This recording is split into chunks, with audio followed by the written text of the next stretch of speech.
We're on page 162. Where we're talking about conceit, arrogance due to religion. Rabbi Avraham is going to try to explain to us why it is that a person doesn't have the ability to become arrogant because of their religious observance. The matter which is important for you to know, כי מצווים ומחויבים אנו מפיו יתעלה. We are commanded and obligated from Hashem Himself לקיים את התורה, to observe the Torah בכללותה, in its entirety. מצוות עשה, the active mitzvot, ולא תעשה, and the passive mitzvot. There's a tendency to translate this as positive and negative commandments. Sometimes I slip up even, positive and negative.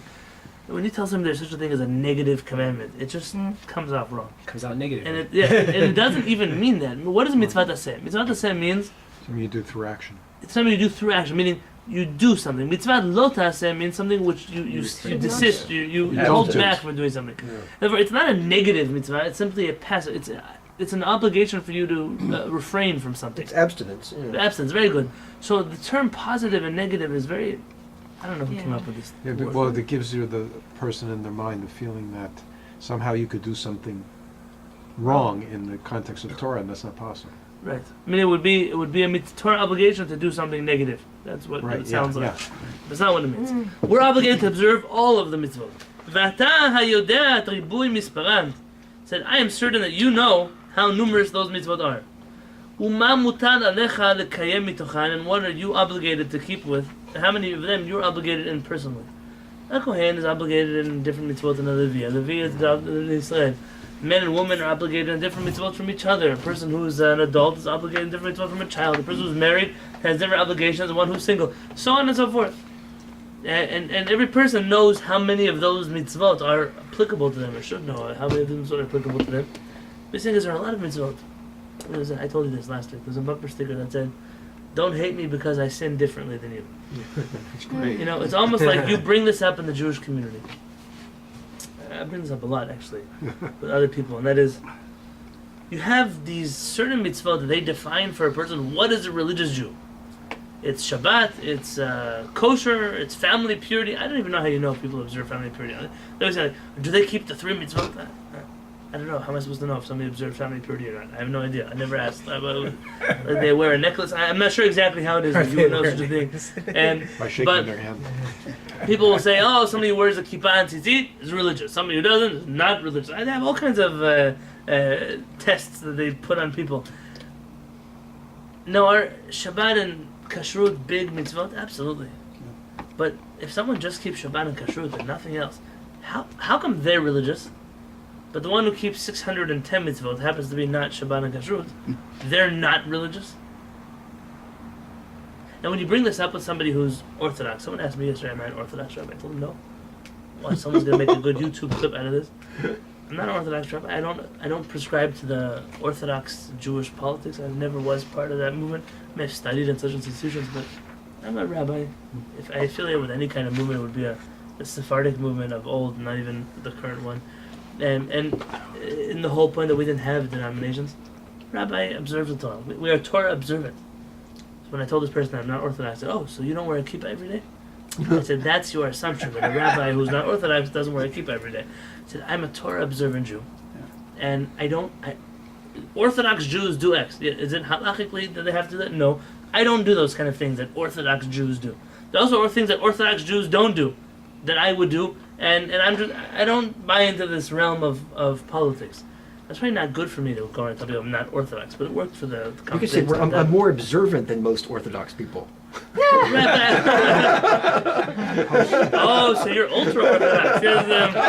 He's flexidox. Remember that term, flexidox? Flexidox. But it's very important that we have this certain standards of what makes a person observant.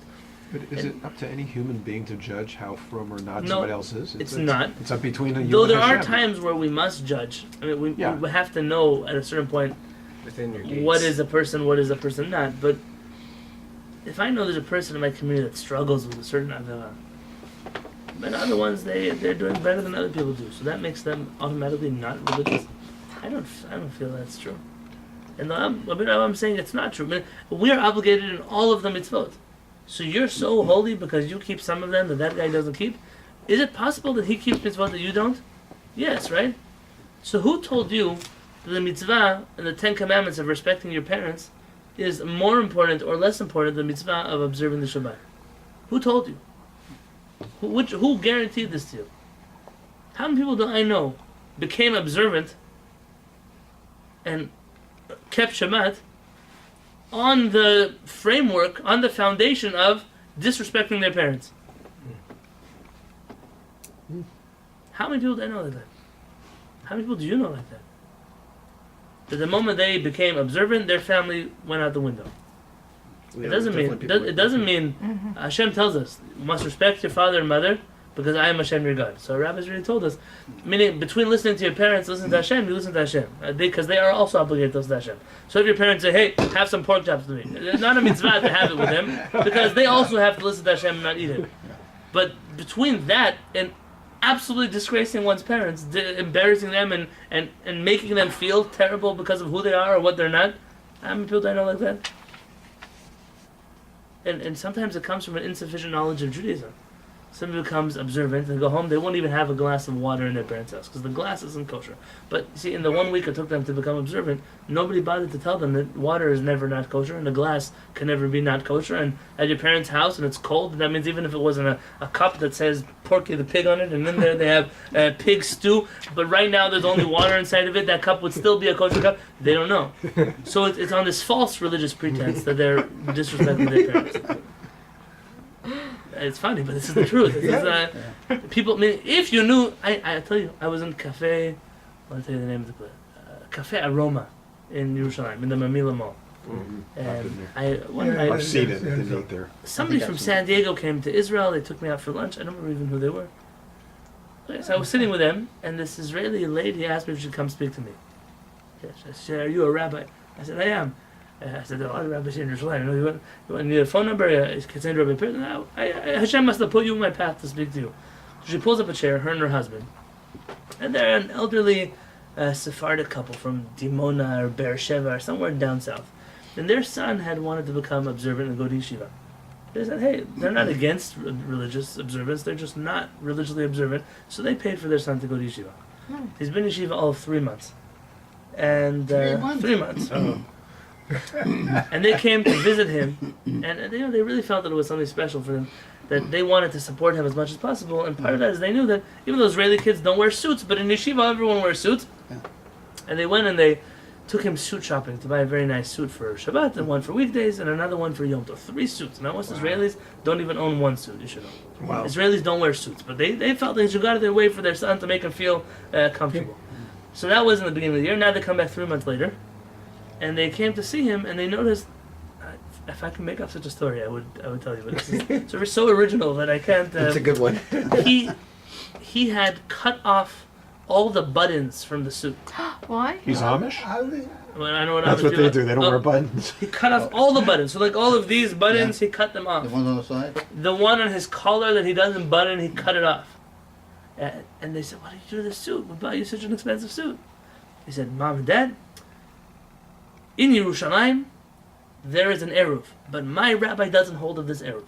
Oh. And because of that, the buttons that I don't use on my suit, also these buttons, on Shabbat, they're for decoration purposes only, and that's like carrying on Shabbat. And so I removed all the buttons from my suits and my pants and my whatever, any button that doesn't serve a purpose, he cut it off." And they were like beside themselves. They were like mourning in this cafe. Like, did their son go crazy or did he become observant? They weren't sure what had happened. And I'm sitting with them and I don't know what to tell them. Like, I'm in a very hard situation. Yeah, your son is crazy. I mean, what am I supposed to tell them?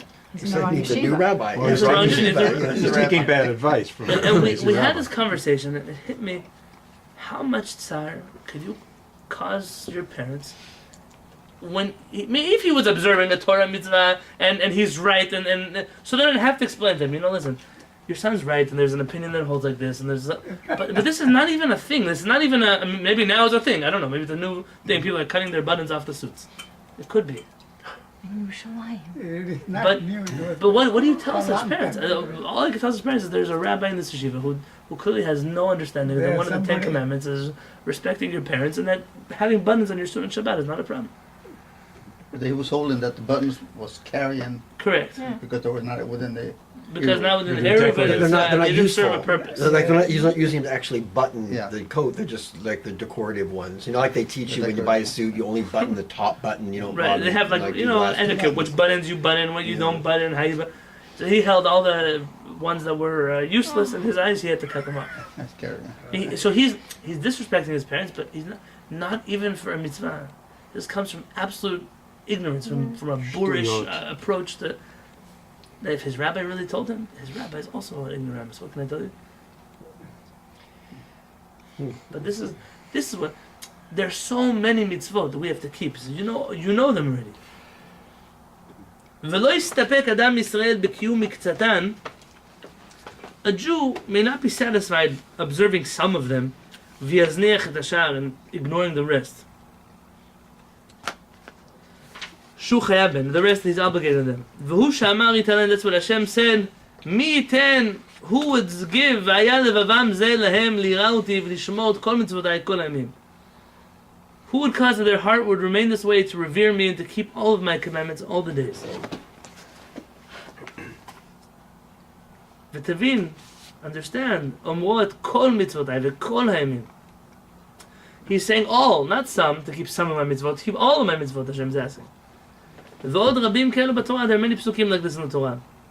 בכל הדרך אשר ציווה אדוני אלוהיכם אתכם תלכו. All the ways that Hashem has commanded you, you should follow. וכן, ועשיתם את כל מצוותיי, do all of my mitzvot, כל המצווה שמות מצווה אתכם, all the mitzvot that I obligated you in.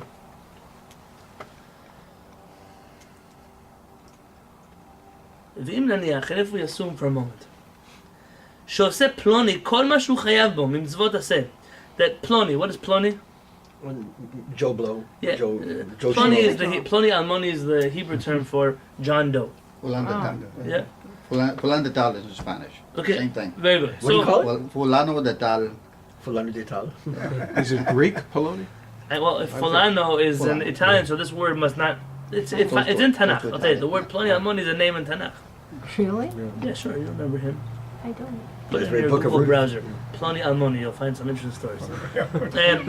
ואם נניח שעושה פלוני כל מה שהוא חייב. So if a person does all of the mitzvot, the active mitzvot, ואינו מזניח שום דבר שהוא חייב בו, and he doesn't neglect any of the mitzvot he's obligated in, ונמנע מכל מצוותו תעשה, ואינו עובר עליהן חוץ ממצווה אחת, and he refrains from all of the mitzvot that he's supposed to stay away from, the things he's supposed to stay away from, except for one mitzvah. One, so he does 612. Let's even give him better. We have 630 mitzvot and 7 rabbinic mitzvot. So he does 619. One of them he doesn't do. Gam az, even then, yehel lokeh b'chaser b'shmirat hadat, he would be considered lacking in his observance of the Jewish faith. Mipnei shelo shamar kol mitzvotav, because he didn't observe all of the mitzvot. Ela avar o bitel k'tzatam, rather he's just as guilty of violating one of them as anybody else. Now, we're using the number 613 lightly. There are many of the mitzvot we can't fulfill without a Beit HaMikdash, and without Yerushalayim, and not living in Israel, and some mitzvot only Kohanim can do, like I said, or men or women can do. Everyone has different mitzvot. So let's say whatever amount of mitzvot we are, but minus one. Any mitzvot we're able to do, minus one. He would also be lacking. ואם נניח שהוא בטוח מכל זה תמיד בכל המעברת, בזמן אחד למשל חטא. He said, and even if his whole life he observes all the mitzvot meticulously, but only once he slipped up, and he violated the commandment of "Ve'afta l'reacha kamocha." There's not some new age rabbi here talking. This is a Rambam's son. Says he slipped up in the mitzvah of loving your fellow like yourself. Or once he slipped up, and he had resentment towards his friend. Resentment and revenge are in the same pasuk. Gam ze chisaron b'shmirat hadat. That's also a deficiency in his observance. מפני שלא שמר אותה כל הימים, כפי שציווה השם יתערב. Because he didn't fulfill the Torah his whole life. I love this term. Well, he's a Baal Tshuva, and he's an FFB. He's from birth. All these names that are going on. Tell me who's from birth. I don't know what the word from actually means in Yiddish. All I know is Rabbi Yonatan Halevy used to tell us the word frum and the word krum, they rhyme with each other. And the word krum means crooked. So, as Rabbi Yonatan used to say that frum is krum. Yeah. Wow. Rather, a person has to be Torah observant. Well, frum could mean something else. I'm not sure what that definition of that word means. But a person is Torah observant. Who can say their whole life they never slipped up? So you're so busy putting everybody else in a box of this one, and that one, and the next one. They do it on dating sites. I'm sure they do it on Oh. dating sites. Oh, that's tough. Do what? Label people in these FFP, categories. BT. A student of mine just sent me a resume they had to fill out online. Acronymize their. Right. One of these dating websites of which how would you, the question was, how would you define yourself hashkafically? You know, like Jewish, and it was, do you define yourself as Keep it short. Orthodox, ultra-Orthodox, modern Orthodox, Machmir, modern Orthodox, left-wing, modern Orthodox, open Orthodox, and then they had their conservative, they had reform, they had traditional, they had a few like that Jew boo, and all kinds of interesting things over here. And notice Sephardic Buddhist. wasn't on this list at all. Ah. She said, I don't, Which was? Sephardic it wasn't on the list. So how are you supposed to define? I don't know. He doesn't know. So I saw someone else respond to him and said, "Write you're a Sunni Jew." You know, so that's what he's supposed to write, a Shiite Jew. And I write something like that. Maybe they'll figure it out. Keep no God. Keep us Yeah, what can I keep on? What can I this? What can? At the end of the day, we're all on this journey where we're trying to fulfill Hashem's Torah to some extent. And we all slip up somewhere. We're all good at some things and not great at other things. And this whole concept of looking down at somebody else because you think you're more religious than them. It says, from a Jewish theological perspective, this whole approach is wrong, not because of the judgment part. I mean, that's a different problem. But it's the part of how do you have the chutzpah to say that you are so perfect and they're not when you are not a perfect Jew? That's the problem. And what about all the Bitul Torah by Bitul hanging Torah is around with not all that, with all correct. wasted time like judging and figuring out the acronym and what? There are all kinds of things that a person who never comes to synagogue, never violated the mitzvah of speaking in a synagogue, thinks he shouldn't speak in a synagogue. So maybe in this matter they're holier than me. Maybe, why not? So then why should I? Where does this come from, this conceit due to religion? Dok v'timtzah said, delve into this matter v'timtzah, and you'll find out kama gadol inyan zeh v'chama rav chalifot, how major and far-reaching this matter is. It applies in so many different ways. Ad shamar alav David bitbonut bo, until David HaMelech in Tehillim in chapter 38, David HaMelech says, Ki avoni agid edag mechatati. I am worried about my averot, says David HaMelech. He says, I'm worried. What do we say in Tehillim? Lo yamanti la'od b'tuv Hashem be'eretz chayim. Maybe I'll never enter into the land to see Hashem's. Maybe I'll never make it into Gan Eden. David HaMelech saying, I'm not sure if I'm going to make it into Gan Eden. So David HaMelech wasn't sure, but you're so sure? You're positive. I'm going to go for sure. Yeah, why? Because I'm a card-carrying member of an Orthodox synagogue. That's what's going to get you into Gan Eden. David HaMelech was the king of Israel. He wasn't sure if he was getting it. Then where does this arrogance come from? Of for sure, I'm okay, and now I'm going to judge everybody else. Yaakov, when he was Oh yeah, crossing the very river. good. Yaakov also has the same fear. You know, my brother maybe had kibbut Avi was better than I was. And, But they say Yaakov, what's Yaakov worried about? The Gemara says Shemay go mached, or maybe he did an avera that's going to cause his downfall. Ironically, people judge other people for not reading Tehillim, right? Which is right. like, don't marry her; she doesn't read enough Tehillim. That's a good one. Well, this is a great example. You want to find out how people really believe? You look and say, ask people, who would you be comfortable marrying or let your children marry? Now, in some communities you don't have to say who your children's going to marry. So, who would you marry? If you were single, what kind of person would you not marry? Based on religious observance or lack thereof. And the things you're going to hear are going to blow your mind. I had a guy call me up once. It's the last time I was ever left as a shidduch reference for somebody. Now, Rav Peretz doesn't let us do shidduch references. Why? He says inevitably you're going to have to lie about something, and it's just not worth being a shidduch. I'm not a shidduch reference for anybody. But I had one friend who used to put me down on their reference, and at a certain point they took me off because I guess I made too much trouble. And it's not nice to make trouble when you're the reference, but I had a guy call me up, and he asked me one question, another question.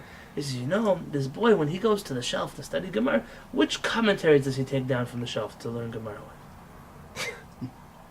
At this point, I was like, I said, I'm really not sure. It had been a long time since I studied. What am I going to tell him? I don't know. said, well, this is very important for me to understand. Like, this is he this kind of guy, or is he that kind of guy? Like, is he a Rabbi Akiva Eger kind of guy, or is he a Brisker Rav kind of guy? Or is it? And I couldn't hold it. I said, sir, does your daughter know how to study Gemara? He says, Chaz v'shalom, my daughter doesn't study Gemara. Okay, because he's very, very, he belongs to the Haredi community. And I told him, so are you looking for a chavruta for your daughter? Like, are you looking for someone who's going to sit down and learn Gemara with her? He says, what do you mean? I said, you're asking all these kind of questions that have no relevance to their marriage. Well, if he takes out of this book, he takes out of that book. I said, you should be asking me if he's the kind of guy who's going to hit her with a book. He's not going to hit her with a book. He's gonna do. And he was so upset. I said, what are you're making fun of me? I said, I'm not making, I'm asking you. You have a person on the phone who knows everything you need to know about this guy. And you're asking me things that I don't know. And then you're upset that you don't know which book he takes down when he studies Gemara. What difference is it going to make in your daughter's life? If he's going to, and obviously that didn't work out. I messed it up. Okay, my fault. I didn't take any more phone calls. How much can you ask? It's What? irrelevant. It is. It's highly irrelevant. Your daughter is married? Sure, you know how many people I know that they study Torah so much, but when they're married, they abuse their wives? Of course. So what good is it that he studied Torah? I mean, that's not what should matter to the person. And this is a person who studied Torah. He had nothing to worry about. This was a great guy. But Or ignore them, right? Also ignore the wives. absolutely. I mean, what about the kind of guy? I was in Yerushalayim recently, and I was at a place, and it's upset. I get upset to tell you this. This man comes home once a week. What? Sure, he learns Torah the rest of the week.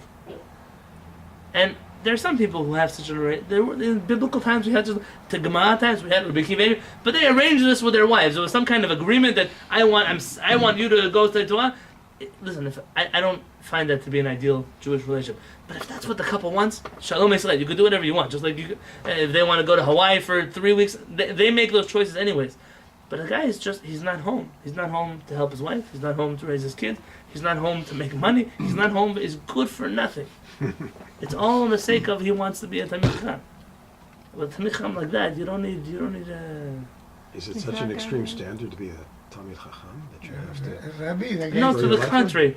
It's harder to be a Talmid Chacham when you have to actually deal with your life and your wife and your kids and and then you still came out Talmid Chacham.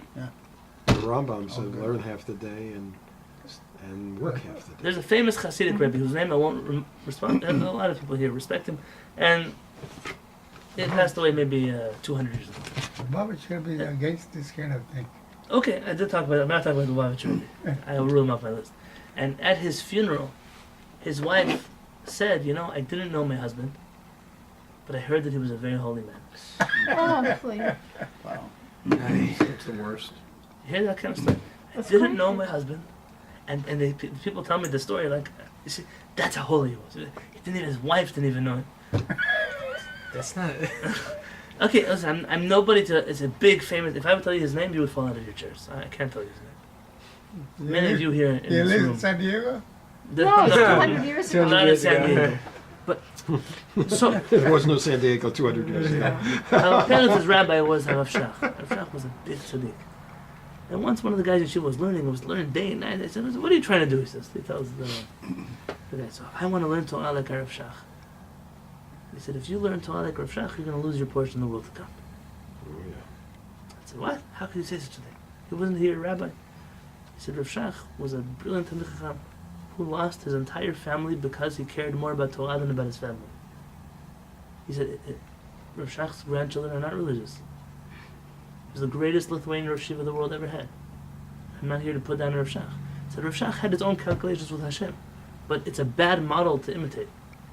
It's a bad model to try to replicate. It's not going to work for you. It's a person that's not allowed to try to imitate this person. This didn't work." Sometimes you have to say things like that. Sometimes you have to tell the truth. Hashem says about David HaMelech that David HaMelech didn't stray from Hashem's mitzvot at all. Chutz mima'aseh Uriah HaChiti, except for the story about Uriah HaChiti. Remember here, if you want to read the footnote, you can understand the story of Uriah HaChiti. ועל כל פנים, sorry. ועל פי מסקנה זו הכריז שלמה והוא, and based on this conclusion, Shlomo says in Kehillat, כי אדם אין צדיק בארץ אשר יעשה טוב ולא יחטא. There's no righteous person in the world who only does good and does not sin. It can't be. And so we have to first be aware of our shortcomings. This is classic what every person's supposed to do, but we don't. Especially in the religious community, we don't. We always judge on this one and that one and the next one. What can I tell you? Now, what I told you now about some of the Talmidei Chachamim whose names I mentioned, like Rav Shach, I am nobody to speak a word about Rav Shach. Whatever calculations Rav Shach had with the Kodesh Baruch Hu, with his family, with his wife, that's his ankles I didn't reach. But I could tell you that the proper relationship that one should have with their wife and their children, that's not the proper way. It's not the model. It doesn't mean that he's bad. It just means that that's not for us to imitate. That's all. I didn't say anything about him today. Rabbi Yonatan is going to continue with us next week and tell us, once you know all this and you really think about all this, that we're all imperfect when it comes to religion and to spirituality and to connection to Hashem. So just because someone is more imperfect than I, or so I think, or so I perceive them, because that might not even be accurate.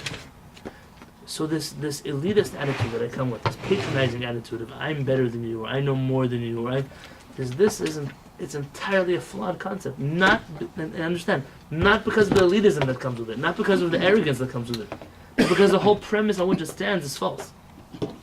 That's what's wrong with it. Because there's the difference. I can tell you that you're right, but you still shouldn't say that. That's not what Rabbi Yonatan is saying. Rabbi Yonatan is saying you're wrong, and therefore you definitely shouldn't say it.